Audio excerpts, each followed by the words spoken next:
How are you students? I hope आप सब fine होंगे। प्रीवियस लेक्चर में हमने डिस्कस किया था chemistry chapter 1 standard 10 types of the chemical reaction. उसके पहले लेक्चर में हमने डिस्कस किया था केमिकल इक्वेशन को कैसे बैलेंसिंग करेंगे और why balancing is the important into the any chemical equation. Okay, मैं थोड़ा रिवाइज करवा लेता हूँ कि types of the chemical combination में पहला रिएक्शन था कॉम्बिनेशन रिएक्शन। ओके स्टूडेंट्स, पहला रिएक्शन कौन सा था? Combination reaction. दूसरा था डीकंपोजिशन। दूसरा रिएक्शन कौन सा था? डीकंपोजिशन। तीसरा रिएक्शन था हमारा डिस्प्लेसमेंट रिएक्शन। कौन सा? डिस्प्लेसमेंट। फोर्थ वाले में था डबल डिस्प्लेसमेंट और लास्ट में था आपका रेडॉक्स। ओके स्टूडेंट्स, ये सारे हमने जो भी टाइप्स है वो हमने डिस्कस कर लिया है। थोड़ा मैं रिवाइज करवा लेता हूँ। कॉम्बिनेशन में क्या होता है, रिएक्टेंट्स एक से ज्यादा होते हैं और वो कंबाइन होके मुझे एक प्रोडक्ट मिलेगा। उसके एग्जांपल के साथ हमने डिटेल में प्रीवियस लेक्चर में ऑलरेडी देख लिया है। डीकंपोजिशन में क्या होगा कि हमें सेपरेट करना है, यानी आपका रिएक्टेंट्स एक होगा और प्रोडक्ट कई सारे होंगे, तो ए और एक दूसरे का क्या है? अपोजिट है। ठीक है, ऐसे आप याद रख सकते हो। डिस्प्लेसमेंट यानी कि मैंने सीरीज के साथ समझा दिया था कि जो ज्यादा एक्टिव मेटल है वो लेस रिएक्टिव को डिस्प्लेस कर देंगे वहां से। ठीक है, इसीलिए उसका नाम है डिस्प्लेसमेंट रिएक्शन। डबल डिस्प्लेसमेंट यानी दोनों तरफ से डिस्प्लेस होगा। ठीक है, और रेडॉक्स में दो प्रक्रिया थी, oxidation and reduction. Okay student, अब ऑक्सीडेशन और रिडक्शन दोनों मैंने इंडिविजुअली डिफरेंस के साथ बताया था आपको ज्यादातर समझने के लिए। ऑक्सीडेशन यानी ऑक्सीजन ऐड करने का और रिडक्शन यानी ऑक्सीजन रिमूव करके हाइड्रोजन को ऐड करना है। जैसे ये दोनों अपोजिट है, यहाँ दोनों अपोजिट है। दूसरी कई डेफिनेशन है ऑक्सीडेशन के लिए जिसमें इलेक्ट्रॉन लॉस हो सकता है, आप भी ऐसे आइडेंटिफाई कर सकते हो। और रिडक्शन में क्या होगा? इलेक्ट्रॉन गेन होगा, आप लोग भी ऐसे आइडेंटिफाई कर सकते हो, कोई दिक्कत नहीं है। मैंने प्रीवियस लेक्चर में एग्जाम्पल के साथ आपको ये दिखाया है। ठीक है स्टूडेंट्स, नाउ हम लोग थोड़ा आगे चलते हैं, बट आपको एक एक्टिविटी सीरीज याद रखनी है, types of the chemical combination. अब गुजराती में उसको क्या बोलते हैं? संयोगीकरण प्रक्रिया, छूटा पाडવાની એટલે કે સેપરેટિંગ પ્રક્રિયા, આ છે તમારું વિસ્થાપન પ્રક્રિયા, આ દ્વિવિસ્થાપન પ્રક્રિયા અને આ છે તમારી રેડॉक्स प्रक्रिया। एग्जाम में ऑप्शंस में एक या दो मार्क्स में कैसे पूछा जाता है कि आपको एग्जाम्पल दिया होगा और उसमें से किस टाइप का प्रोसेस है, किस टाइप का केमिकल प्रोसेस है वो आपको पूछा जाएगा। ओके, तो आप जब एक कॉन्सेप्ट क्लियर करोगे छोटे छोटे क्वेश्चन आप आसानी से कर सकोगे। नाउ इन नेक्स्ट अब सिलेबस में हम आगे चलते हैं। जैसे कि हमारा लास्ट टॉपिक बचा है कोरोजन। ठीक है students, now what is corrosion? ये आपके घर में हर रोज एवरीडे ये प्रोसेस होती है। Everyday this process is occur. How? जब आप नई नई चीज लाते हो, ठीक है, आयरन की हो, एल्यूमिनियम की हो, कॉपर की हो, कोई भी चीज नई लाते हो तो शुरुआत में उसका अपीयरेंस कैसा होता है? अट्रैक्टिव होता है, वो चमकेगी।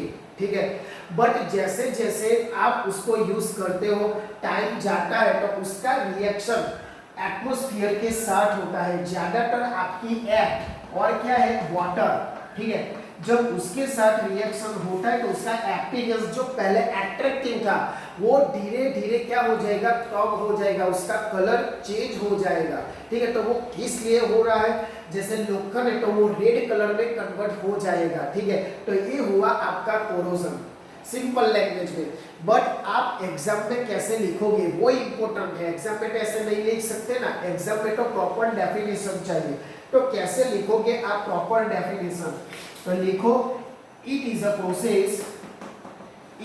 Process of slow conversion of metal, slow conversions of metal, यानी ये जो कन्वर्जन होगा, मैंने बताया ना कि पहले अट्रैक्टिव था, धीरे धीरे वो डिसअट्रैक्टिव यानी उसका जो कलर है वो बदल जाएगा। वो कैसे होगा? स्लो, इमीडिएटली नहीं होगा कि चल आज मैं लाया और कल उसका कलर चला गया, ऐसे इमीडिएटली नहीं होगा। वो कैसे होगा? स्लो कन्वर्जन होगा, यानी धीरे धीरे उसका जो भी अट्रैक्टिव अपीयरेंस है वो कम हो जाएगा। ठीक है, तो it is a process of the slow conversion of the metal into their undesirable यानी हमें फिर उसका कुछ काम नहीं होगा। तो undesirable compound यानी उसमें से कैसा कंपाउंड बनेगा जो अनडिजायरेबल है। ठीक है, ड्यू टू देयर रिएक्शन, मैंने पहले बोला किस लिए ऐसा होता है, वो एटमॉस्फेयर में होगा। तो एटमॉस्फेयर में जो भी एयर है, वाटर है, उसके साथ रिएक्शन होने के बाद दिस कन्वर्जन इज पॉसिबल। ठीक है, तो their undesirable compound due to their reaction with air, water, gases etcetera. तो कंडीशन मेरी क्या हुई? आपको मेटल लाए, ठीक है, वो एटमॉस्फेयर में अवेलेबल ही होगा, तो वो किसके साथ तुरंत रिएक्शन करेंगे? एयर और वाटर और गैसेस के साथ रिएक्शन करने के बाद उसका जो भी अपीयरेंस है, उसका कलर क्या हो जाएगा? चेंज हो जाएगा। Is called corrosion. ये सिंपल लैंग्वेज में आपको मैंने डेफिनेशन लिखवा दी कि कोरोजन प्रोसेस किसे बोलते हैं। एग्जाम में आपको ऐसा लिखना है, ठीक है, कि it is the process slow conversion. क्यों स्लो होगा? क्योंकि वो धीरे धीरे रिएक्शन के बाद होगा, इमीडिएटली उसमें किसी भी प्रकार का कन्वर्जन नहीं हो पाएगा। ठीक है, तो this process is called corrosion. आप अपने घर में ऑब्जर्व करो तो आपको ये दिख जाएगा आसानी से कोरोजन। जैसे कि आपके पास आयरन का कोई रोड हो, आफ्टर द मॉनसून, ठीक है, वो उसका कलर में चेंज हो जाएगा। तो this is the reaction with the air and water, so it is converted into the rust. उसको मैं रस्ट भी बोल सकता हूँ, गुजराती में कहवाय એને કાટ लागवो, रस्ट। ठीक है, जो कैसा होता है? रेड कलर का होता है। ओनली आयरन में नहीं है, ठीक है, कॉपर में भी होगा, वो ग्रीन कलर में कन्वर्ट हो जाएगा। जो आपके पास कॉपर है तो वो ग्रीन कलर में कन्वर्ट हो जाएगा। सिल्वर है, जैसे लेडीज लोग जो सिल्वर की रिंग्स पहनती है, वो भी वाटर के साथ रिएक्शन के बाद उसका कलर धीरे धीरे चेंज हो जाएगा। तो ये सब चेंज होता रहता है। आप कोई भी तरीका अपना लो तो वो उसमें क्या है? कोरोजन तक आने वाला है। बट साइंटिस्टों ने भी उसका तोड़ निकाला है और उसको प्रिवेंट करने के लिए कई सारे मेथड्स अप्लाई करते हैं। जैसे हमारे घर में जब कोरोजन हो जाता है हमारे विंडो और ऐसे विंडो पे, तो हम उस पे क्या लगा देते हैं? रंग, पेंटिंग लगा देते हैं। तो पेंटिंग एक सही और चीपली, जिसमें ज्यादातर मेहनत भी नहीं है, तो आप पेंट लगा सकते हो कोरोजन लटकाने के लिए, कोरोजन अटकाने के लिए। ठीक है, उसके बाद तो जब आप पेंट लगाते हो, ठीक है, पेंटिंग करना होगा आपको, पेंटिंग करना होगा तो भी आप कोरोजन उसको अटका सकते हो, उसको प्रिवेंट कर सकते हो। दूसरी एक चीज जैसे साइंटिफिक रीजन में जब हम लोखंड पे यानी Fe पे जिंक का लेयर लगाते हैं, ठीक है, जिंक का लेयर लगाते हैं, तभी आप उसको कोरोजन से प्रिवेंट कर सकोगे। क्यों भाई ऐसा? क्योंकि zinc is the more reactive than Fe। सो पहले क्या करेगा वो? वाटर और गैसेस के साथ जब आप Fe पे जिंक लगाते हो तो जो भी रिएक्शन होगा पहले जिंक के साथ होगा, Fe पे उस पर कोई इफेक्ट नहीं होगा। सो दैट हम ऐसा भी कर सकते हैं कि उससे ज्यादा मोर एक्टिव मेटल उस पे लगा देंगे, जाके आपका कोरोजन क्या प्रिवेंट हो सके। ठीक है स्टूडेंट, समझ में आया कोरोजन का पूरा टॉपिक कि it is the slow conversion. जब आपका मेटल किसके साथ रिएक्शन करेगा, एटमॉस्फेयर में जो भी एयर वाटर गैसेस अवेलेबल है उसके साथ, ठीक है स्टूडेंट्स। और उसको प्रिवेंट करने का मैंने बता दिया, पेंटिंग करो या ऐसे आप गैल्वेनाइज लोखंड भी बना सकते हो, जो आपके थर्ड चैप्टर में डिटेल में आएगा कि व्हाट इज गैल्वेनाइज्ड आयरन। अभी शॉर्ट में आप इतना याद रखो कि जब Fe का कोरोजन अटकाने के लिए मैं उस पर उससे ज्यादा एक्टिव मेटल यानी जिंक का लेयर लगा दूं तो उसको मैं क्या बोलूंगा, गैल्वेनाइज्ड आयरन, ठीक है। जो एक तरीका है आपको लोखंड को कोरोजन से बचाने का, क्योंकि हर साल जो एक कोरोजन से बहुत सारा वेस्ट नुकसान हो जाता है, ठीक है। जैसे स्टीमर है तो स्टीमर में तो नीचे क्या है, लोखंड की यानी Fe की प्लेटों होगी, तो हर 6 महीने के बाद, हर 3-4 महीने के बाद जो वो बदलने जाए तो बहुत खर्चा, बहुत कॉस्टली हो जाएगा। तो वो लंबा चले, ज्यादातर मेंटेनेंस ना पड़े, इसीलिए उस पे जिंक लगा दे ताकि कोरोजन ना हो, क्योंकि वो तो कंटिन्यूसली एयर और वाटर के साथ रिएक्शन होता है ना, इसीलिए, ठीक है। तो ये आपको आई होप समझ में आ गया होगा कि व्हाट इज कोरोजन, ठीक है स्टूडेंट। अब हमारा नेक्स्ट टॉपिक है रेंसिडिटी, जो चैप्टर का लास्ट टॉपिक है रेंसिडिटी। लास्ट टॉपिक है आपका रेंसिडिटी। अब रेंसिडिटी क्या है वो आपने पहले कभी तो नहीं सुना होगा कि व्हाट इज रेंसिडिटी। सपोज पे आपका एप्पल है, ठीक है, एप्पल को आपने चाकू से काटा, ठीक है, उसको जब एटमॉस्फेयर में ओपन रखा तो आफ्टर द सम टाइम उसकी जो ऊपर की छाल होती है, ऊपर की जो लेयर होती है ना, उसका कलर धीरे धीरे क्या हो जाएगा, चेंज हो जाएगा। क्यों ऐसा हुआ, बिकॉज वो एटमॉस्फेयर में अवेलेबल है, बिकॉज जो एटमॉस्फेयर में जो भी अवेलेबल है, ठीक है, एयर वाटर, वो क्या हो जाएगा, उसके साथ रिएक्शन हो जाएगा। जैसे मेटल का रिएक्शन होने के बाद वो कोरोजन मुझे मिलेगा, मेटल का रिएक्शन के बाद मुझे क्या मिलेगा, कोरोजन मिलेगा, ठीक है। मेटल का रिएक्शन के बाद कोरोजन, बट जब आपकी खाने की चीज हो, फूड हो, तो उसमें भी कोरोजन नहीं, उसके अलावा रेंसिडिटी। तो जो खाने की चीज है ना उसको मैं रेंसिडिटी बोलूंगा, उसको मैं ऐसा नहीं बोल सकता कि एप्पल को कोरोजन हुआ, ठीक है। एप्पल में क्या हुआ, रेंसिडिटी आ गई, वो ओनली खाने की चीज में हमें मिलेगा, ठीक है। दूसरी एक बात, जिसपे वो किसमें अप्लाई होगा, जिस प्रोडक्ट में यानी जिस फूड में क्या हो, ऑयल एंड फैट जिसमें हो उसमें ये रेंसिडिटी आपको मिलेगी, वो याद रखना, किसमें मिलेगी, ऑयल और फैट हो ऐसी चीजों में रेंसिडिटी मिलेगी। दूसरी एक बात, जैसे कि आपने कोई चीज खाने की एटमॉस्फेयर में क्या रखा, ओपन रखा, ठीक है। आप जब ताजा खाना खाते हो, ठीक है, ताजा फ्रेश, तब उसका स्वाद, और आफ्टर द 6 और 7 आवर्स जब आप उसको खाओगे तो उसका स्वाद कुछ अलग हो जाएगा, टेस्ट उसका अलग हो जाएगा। ऐसा क्यों, क्योंकि वो एटमॉस्फेयर के साथ रिएक्शन में आया, उसमें कई सारे वायरस बैक्टीरिया आ चुके हैं जो आपके टेस्ट को क्या करते हैं, बदल देते हैं। तो इसीलिए तो वो क्या है, rancidity, because it is the atmosphere के जो भी एयर है वाटर के साथ रिएक्शन हो जाते हैं, मॉइस्चर तो हर जगह अवेलेबल है, तो इसीलिए हम उसको प्रिवेंट कैसे कर सकते हैं, आप उसको ऐसे बॉक्स में, टाइट बॉक्स में जो ग्लास का बना हो, किसका बना हो, glass, because glass is one type of the insulator of the air, वो एयर को बाहर भी और अंदर भी नहीं जाने देगी, ठीक है।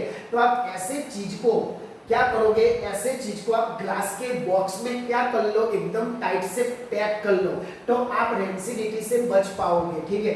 बाकी सिंपल है, आपके हर एक जीवन में, एवरीडे लाइफ में ये आपके साथ होता है कि एप्पल को काटा तो आफ्टर द सम टाइम उसका कलर बदल जाएगा उसके फर्स्ट लेयर पे, और जो भी ऑयल फैट जो भी चीज है, ठीक है, तो आप जब ताजा फ्रेश खाओगे तो उसका स्वाद अलग होगा, और आफ्टर द 6 और 7 आवर्स उसका स्वाद बदल जाएगा, ठीक है। तो वो क्या है, वो रेंसिडिटी।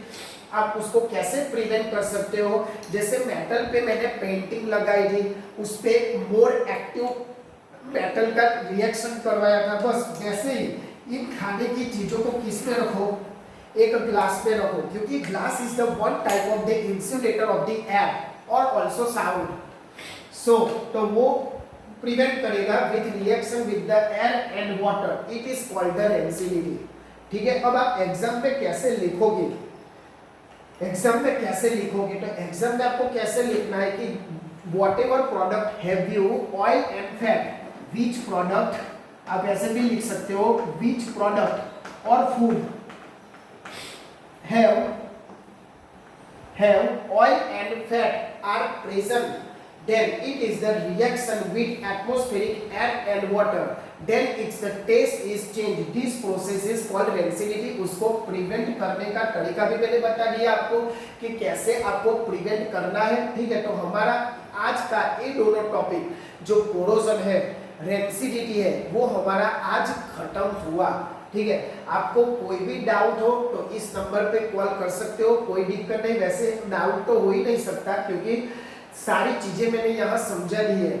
अगर कोई भी डाउट हो तो कांटेक्ट कर सकते हो।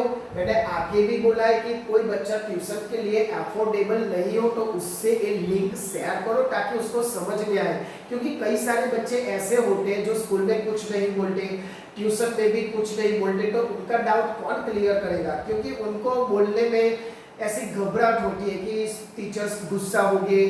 ठीक है, कोई बच्चा नहीं बोल पाता, तो उसी के लिए हम है कि उसको किसी भी टॉपिक में पता नहीं चला हो तो कर सकते हो, मैसेज भी कर सकते हो, कोई दिक्कत नहीं है, बस आप करो और अच्छा लिखाओ।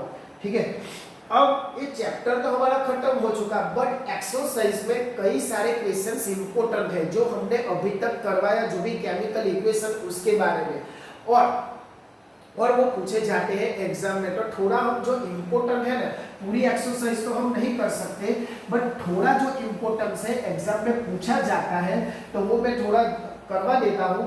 जैसे केमिकल इक्वेशन, सारे बच्चों को किस में दिक्कत होती है, chemical equations, how to balancing. अब चलो ऐसा कुछ है HNO3, मैं नाम के साथ बता देता हूँ ताकि आपको समझ में आए धीरे धीरे। जिसको साइंस लेना है 11th साइंस में, उसके लिए बेहतर तरीका है। तो HNO3 लिया आपकी एक्सरसाइज में 6 या 5 का क्वेश्चन है HNO3। उसके बाद है आपका क्वेश्चन है CaOH ट्वाइस। ठीक है, CaOH ट्वाइस, तो आपको प्रोडक्ट दिया गया है CaNO3 ट्वाइस। आपको क्या प्रोडक्ट दिया गया है, CaNO3 ट्वाइस प्लस H2O। पहले तो उसका नाम जानना जरूरी है, क्यों, क्योंकि आगे जाके आपको नाम से ही बोला जाएगा कि चलो नाइट्रिक एसिड, तो ये है आपका नाइट्रिक एसिड। याद रखो भाई, this is the nitric acid, this is the nitric acid. What is this, calcium hydroxide. ये क्या है भाई, कैल्शियम हाइड्रोक्साइड, कैल्शियम हाइड्रोक्साइड। ये सारे कंपाउंड के नाम के साथ आप याद करने का तरीका करो। ठीक है, क्योंकि अभी तो सिर्फ बैलेंसिंग पूछा है, नाम नहीं पूछा है, बट आपके भले के लिए। कैल्शियम नाइट्रेट, ये क्या है भाई, कैल्शियम नाइट्रेट, कैल्शियम नाइट्रेट नाम के साथ याद रखने की कोशिश करो। ये तो वाटर है, पानी है, सबको पता होगा। नाउ हमें ऑब्जर्व करना है कि दिस इक्वेशन इज बैलेंसिंग और नॉट। आपके एक्सरसाइज का ही क्वेश्चन है, कुछ नया नहीं है। ठीक है, आपको देखने में बहुत डिफिकल्ट होगा, बट कुछ नहीं है। पहला कॉन्सेप्ट जो मैंने सेकंड या थर्ड लेक्चर में करवाया था कि कैसे बैलेंसिंग इक्वेशन हम करें, तो ट्राई करो। चलो सब, यहाँ हाइड्रोजन, ये क्या है आपका नाइट्रेट है। ठीक है, हाइड्रोजन यहाँ कितना है, तो हाइड्रोजन यहाँ 2 है। देखो भाई, यहाँ भी 2 है और एक 3, यानी 3 हाइड्रोजन हुआ। तो मुझे पता चला कि this equation is not balancing, ये बैलेंसिंग इक्वेशन नहीं है। ठीक है, कैल्शियम लिख लो। चलो कैल्शियम तो 1 एंड इधर भी 1 है, उसकी कोई दिक्कत नहीं है। ठीक है, NO3 यहाँ 1 है, यहाँ 2 है। ठीक है, क्या करोगे बोलो, तो सिंपल एक तरीका मैं बता दूं, क्या करेंगे। ठीक है, ऑक्सीजन देख लो, तो ऑक्सीजन यहाँ 3 है, यहाँ 2 है, यानी इस साइड ऑक्सीजन। तो एक एक हम लिख देते हैं। रिएक्टेंट्स में हाइड्रोजन कितने हैं, 3। यहाँ हाइड्रोजन कितने हैं भाई, 2। फिर यहाँ कैल्शियम, कैल्शियम यहाँ भी 1 है, यहाँ भी कैल्शियम 1 है। ओके, नाइट्रोजन, नाइट्रोजन यहाँ 1 है, यहाँ 2 है। देखो नाइट्रोजन यहाँ 1, यहाँ नाइट्रोजन कितने हैं, 2 है। ठीक है स्टूडेंट्स, दोनों तरफ अच्छे से ऑब्जर्वेशन करो। चलो अब क्या बाकी बचा, ऑक्सीजन बाकी बचा ना, सब कुछ आ गया। ऑक्सीजन यहाँ ट्रॉन और यहाँ 2, ऑक्सीजन यहाँ कितना है 5। ठीक है स्टूडेंट्स, ध्यान से देखना कहीं कोई छूट ना जाए। यहाँ ऑक्सीजन कितना है देखो 3 2 जा 6, यहाँ कितना है 3 2 जा 6 और 7, तो ऑक्सीजन यहाँ कितना है 7। ओके स्टूडेंट्स, समझ में आया। फिर से हम एक बार कर लेते हैं। हाइड्रोजन यहाँ कितना है 3 है, वहाँ 2 है, कैल्शियम 1 है, वहाँ भी 1 है, उसकी कोई दिक्कत नहीं है। नाइट्रोजन यहाँ 1 यहाँ 2 है देखो, और ऑक्सीजन यहाँ 3 और 2 5 हुआ, और ऑक्सीजन यहाँ कितना 6 और 7।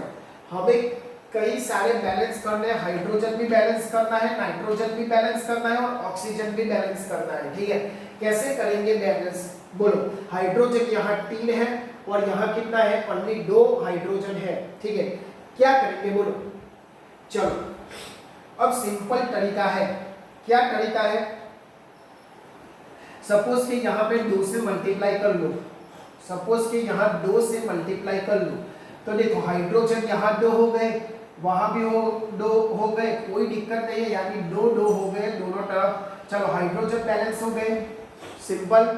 उसके बाद नाइट्रोजन, अब देख कैल्शियम, कैल्शियम तो ऑलरेडी बैलेंस है। ठीक है, कैल्शियम को हमें किसी भी प्रकार के नंबर से मल्टीप्लाई करने की जरूरत नहीं है, ऑलरेडी वो बैलेंस है। उसके बाद हम आते हैं नाइट्रोजन, नाइट्रोजन यहाँ 2 आ गए, यहाँ भी 2 आ गए, देखो नाइट्रोजन भी बैलेंस हो गया, नाइट्रोजन भी बैलेंस हो गया, और बाकी बचा ऑक्सीजन। ऑक्सीजन कितना हुआ यहाँ 6 हुआ। मैंने आगे समझाया था कि ये दोनों सारे एलिमेंट को अप्लाइड होंगे, ऐसा नहीं कि ये दोनों ओनली हाइड्रोजन को अप्लाइड होंगे, सारे ऑक्सीजन को मतलब सारे एलिमेंट्स को अप्लाइड होंगे। तो ऑक्सीजन कितना हुआ 6 ऑक्सीजन हुआ, इधर 3 2 जा 6 और ये दोनों हुआ ना, यानी 6 + 2 8 हुआ, 8 ऑक्सीजन इधर। अब यहाँ थोड़ा कर देते हैं कि यहाँ ऑक्सीजन देखो, यहाँ 3 2 जा 6 + 7 ऑक्सीजन है। क्या करेंगे बोलो, क्या करेंगे बोलो। ऑक्सीजन यहाँ कम है, कितना कम है, 1 ऑक्सीजन कम है, क्योंकि 3 2 जा 6 और 7 यानी 7 ऑक्सीजन है। यहाँ कितना है 3 2 जा 6 6 + 2 8 ऑक्सीजन है। तो oxygen only remaining for balancing.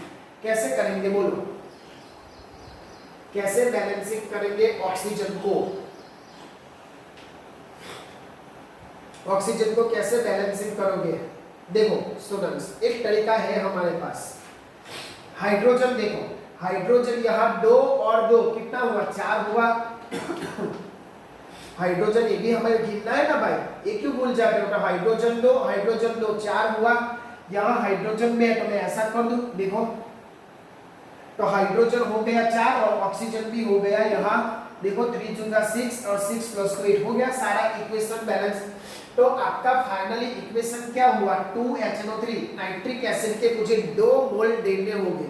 ठीक है, कैल्शियम हाइड्रोक्साइड का 1, कैल्शियम नाइट्रेट का 1 और H2O के 2। तो ये आपका बैलेंसिंग हुआ फाइनल इक्वेशन। आपके एक्सरसाइज का ही एक क्वेश्चन है जो इंपॉर्टेंट है भाई।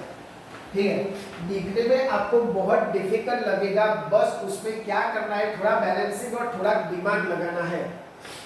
ठीक है, देख लो, कॉपी करना हो तो कॉपी कर लो, कोई दिक्कत नहीं है। हम दूसरे क्वेश्चन पे जाते हैं। चलो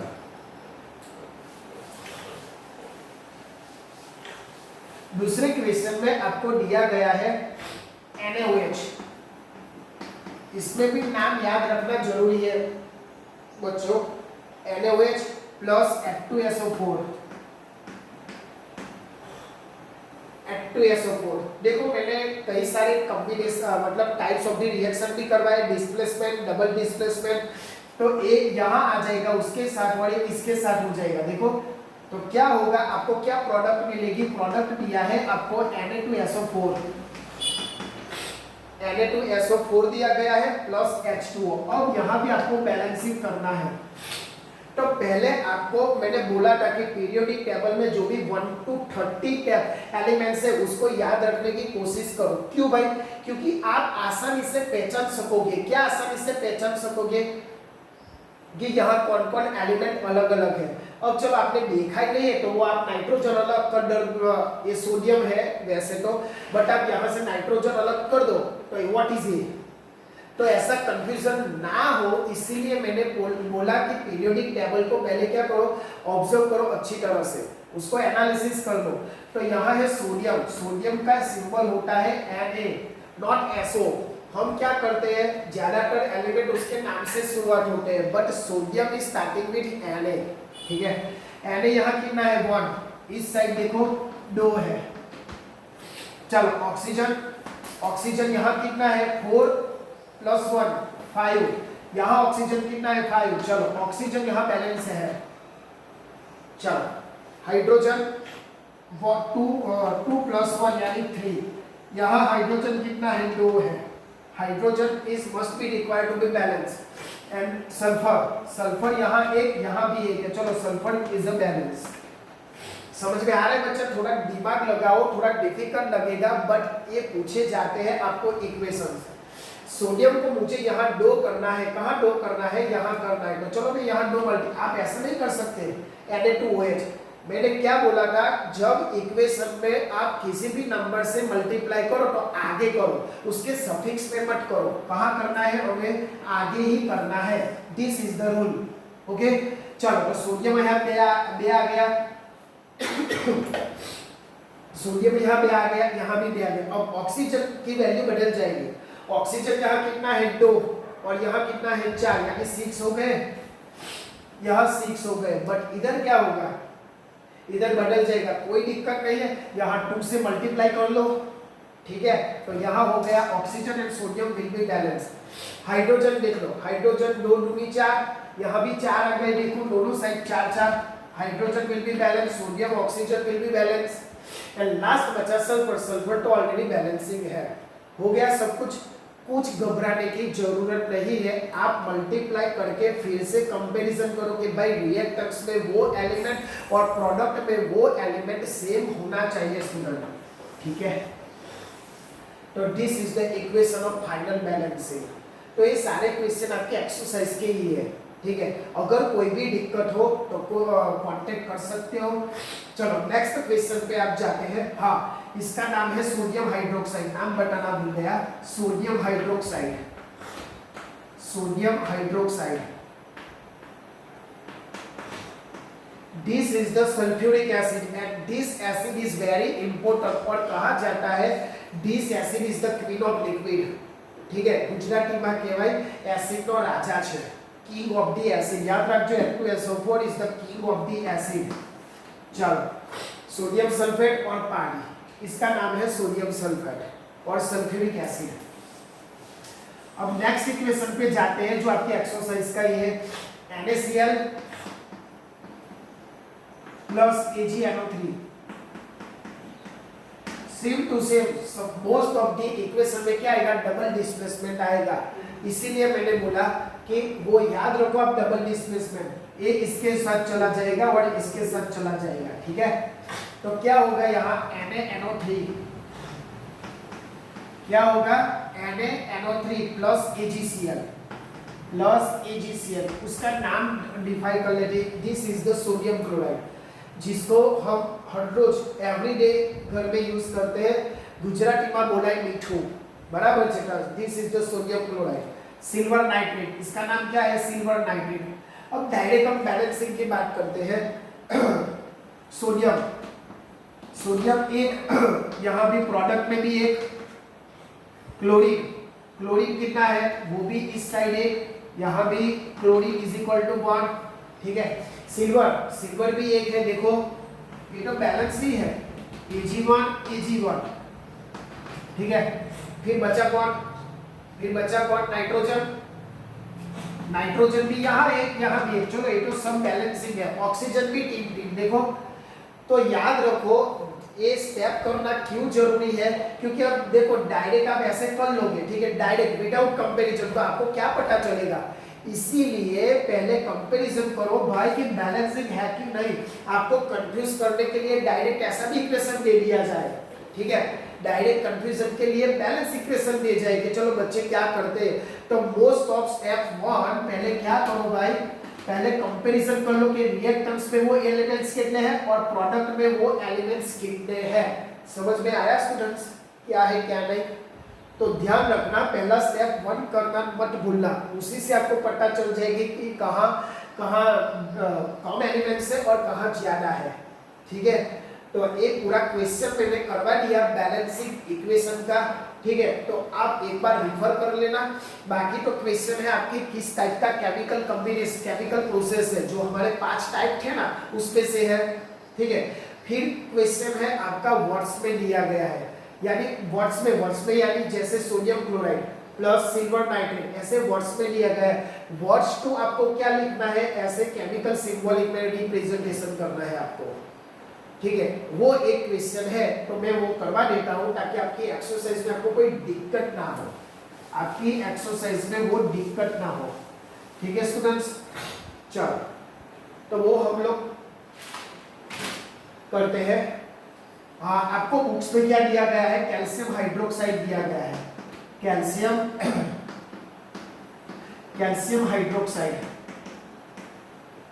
ठीक है, तो आप क्या लिखोगे, CaOH ट्वाइस, ये दिया गया है प्लस वर्ड्स में ऐसे लिखा है। उसके बाद कार्बन डाइऑक्साइड यानी CO2 दिया गया है, तो सबको आता होगा CO2 यानी कार्बन डाइऑक्साइड। चलो उसके बाद कैल्शियम कार्बोनेट है, कार्बोनेट यानी CO3। याद रखना कार्बोनेट कई सारे एलिमेंट्स के साथ आएगा, जैसे सोडियम कार्बोनेट तो Na2CO3। कार्बोनेट यानी एक कंपाउंड का नाम क्या है, कार्बोनेट, याद रखना कार्बोनेट। चलो CaCO3 हो गया और उसके बाद H2O आपको वर्ड्स में दिया गया है, उससे आप सिंबॉलिक रिप्रेजेंटेशन बनाओ और उसके बाद आप क्या करो, बैलेंसिंग करो, ऐसा पूछा गया है। कोई दिक्कत नहीं है स्टूडेंट। चलो कैल्शियम कितने हैं देख लो, एक एक है तो लिख लेने का पहला स्टेप वही है, Ca=1 Ca=1। कार्बन और ऑक्सीजन हाइड्रोजन अभी 3 एलिमेंट बाकी है, तो ऑक्सीजन यहाँ 2 2 दूना 4 यानी यहाँ हो गया 4, यहाँ देखो 4 है, ऑक्सीजन भी कितना है 4 है। चलो कार्बन यहाँ 1, यहाँ भी एक, कार्बन भी बैलेंसिंग है भाई। चलो हाइड्रोजन 2 ओके, सब यहाँ बैलेंसिंग है। देखो भाई हाइड्रोजन भी यहाँ बैलेंसिंग है, यानी एक ऐसा क्वेश्चन दिया गया है जो बैलेंसिंग ही है। बस आपको क्या करना था, उसको वर्ड से उसको सिंबॉलिक रिप्रेजेंटेशन में कन्वर्ट करना था। ठीक है, यानी पहले देखने का, ऐसा नहीं कि चलो बोले पूरा आ जाता है तो मैं फटाफट बैलेंसिंग कर लूं। पहले उसको स्टेप 1 इसीलिए है भाई कि आपको पता चले कि बैलेंसिंग करना है या नहीं करना है। ठीक है, चलो ऐसे आप वर्ड्स में से कर सकते हो। हम एक लास्ट क्वेश्चन देख लेते हैं, लास्ट क्वेश्चन। ठीक है, बाकी आप कर लोगे आई होप। अगर नहीं पता है, नहीं आता है तो प्लीज कांटेक्ट करो, कोई दिक्कत नहीं है। आपको दिया गया है बेरियम क्लोराइड, क्या दिया गया है, बेरियम क्लोराइड, जो क्वेश्चन का लास्ट क्वेश्चन है। बेरियम क्लोराइड यानी BaCl2। चलो उसके बाद है आपका K2SO4 पोटेशियम सल्फेट, इसको मैं क्या बोल, ये पोटेशियम है। हाँ मैंने बोला ना सोडियम जैसे Na से स्टार्ट होता है वैसे पोटेशियम K से स्टार्ट होता है, K2SO4। Displacement reaction BaSO4 and KCl, ज्यादातर वही होगा BaSO4 प्लस 2 KCl। डायरेक्ट ही पता चल जाता है, यहाँ भी 2 है और यहाँ भी, इसीलिए मैंने डायरेक्ट 2 KCl लिख दिया। चलो Ba इज ऑलरेडी बैलेंसिंग, देखो सल्फर भी ऑलरेडी बैलेंस है, ऑक्सीजन को ऑब्जर्व करो वो भी बैलेंसिंग है, पोटेशियम भी 2 है और Cl भी 2 है, बस ऑलरेडी बैलेंसिंग है। यानी स्टेप 1 आपको करना जरूरी है, ऐसे नहीं कि चलो डायरेक्ट 2 या 3 से मल्टीप्लाई कर दो। तो this is the very important for chemical balancing equation. Word दिया गया है तो शांति से उसको लिखो। वो कब आएगा, जब आप पीरियोडिक एलिमेंट रिफर करोगे तब। Periodic table is the must be required activity series के लिए भी और नाम पहचानने के लिए भी। ठीक है स्टूडेंट्स, तो ये आपका यहाँ चैप्टर खत्म विद एक्सरसाइज में जो भी इंपॉर्टेंट क्वेश्चन थे वो मैंने करवा दिया। अभी भी एक्सरसाइज में दिक्कत है, कोई तकलीफ है, कोई दिक्कत नहीं, कांटेक्ट कर सकते हो। ठीक है, जो भी बच्चे, फिर से बोल रहा हूँ, अफोर्डेबल नहीं है महंगे महंगे ट्यूशन के लिए, और जिनको स्कूल में भी कुछ समझ में नहीं आता, कुछ बोल नहीं सकते, किसी से डर से, तो यहाँ कांटेक्ट कर सकते हो, कोई दिक्कत नहीं। ज्यादातर मैंने समझाने की कोशिश की है कि सारे बच्चों को समझ में आ जाए। ठीक है, चलो ठीक है स्टूडेंट्स, अब अगले लेक्चर में हम चैप्टर 2 एसिड वाला है, chapter 2 acid base and salt, वो हम थोड़ा स्टार्ट कर देंगे। ठीक है, तो ये चैप्टर रिवीजन करो, नोट बनाओ, कॉपी बनाओ, ताकि आपको लास्ट टाइम में रिवाइज करने में क्या पड़े, इजी पड़े। तो चलो स्टूडेंट्स अच्छे से पढ़ना, कोई भी दिक्कत हो कांटेक्ट करना है। ओके स्टूडेंट्स, जय हिंद जय भारत।